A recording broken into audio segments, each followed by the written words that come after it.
Earth system science is the interdisciplinary study of Earth as a complex system composed of multiple physical and biological processes that interact within cycles or spheres to give rise to the overall state of Earth as an entire system.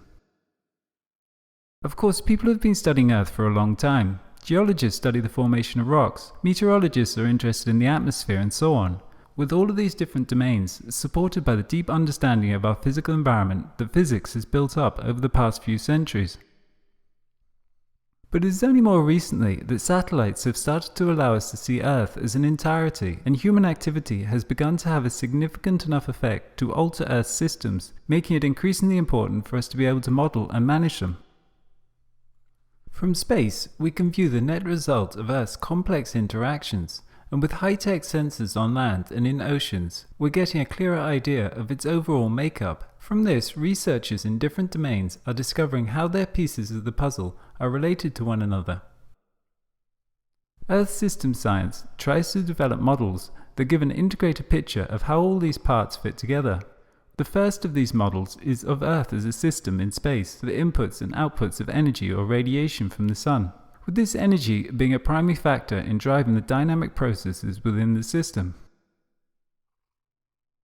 As opposed to focusing on the static properties of Earth's individual components, Earth system science instead takes a more dynamic view of the world, studying the way energy and materials cycle through the different subsystems, or what are called spheres. Earth's different spheres are largely defined by the different phases of matter they are composed of. Thus, the atmosphere is composed of gases, the hydrosphere of liquid water, and the lithosphere of solid materials. Added to this is the biosphere, which is the sum total of all biological material and processes. Within each sphere, a process called a cycle takes place. For example, in the lithosphere, we have the rock cycle, driven by the thermal energy within Earth's interior that releases minerals through ocean ridges and volcanoes that are weathered as they cycle through the Earth's crust and are eventually subducted, returning to their origin. The hydrocycle, driven by the thermal energy of the Sun, cycles water between the Earth's surface and atmosphere through the process of evaporation, condensation, and precipitation. This process helps to distribute moisture to support ecosystems at a variety of locations. The atmosphere is a layer of gases surrounding the planet that is held in place by gravity. It is the primary vehicle of temperature and climate regulation through the cycle of carbon in and out of the atmosphere, where it functions through the greenhouse effect to trap the sun's heat.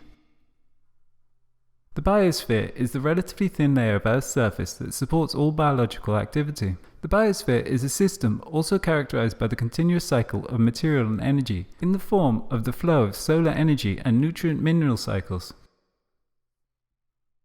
Solar energy flows through the biosphere along a unidirectional path, as the sun's energy is inputted through plant photosynthesis and processed up through what are called trophic levels, from primary producers to herbivores and on to predators and apex predators. Alongside the flow of energy through food webs is the cycle of mineral nutrients, the core substances required for the construction of biological material and processes. Carbon, water, oxygen, and nitrogen have been continuously cycled through the biosphere from one generation to the next for billions of years. These different spheres interact to create a unique state or ecosystem. An ecosystem is the combination of a community of biological organisms and a particular physical environment with which they interact. Thus, we can understand an ecosystem as a certain combination or mix of our different spheres and the climate. For an ecosystem to develop over time requires a relatively stable balance between its constituent elements. This balance is typically regulated through what are called feedback loops. Earth system scientists are beginning to understand Earth's regulatory mechanism as a complex of feedback loops. These feedback loops can be either positive or negative.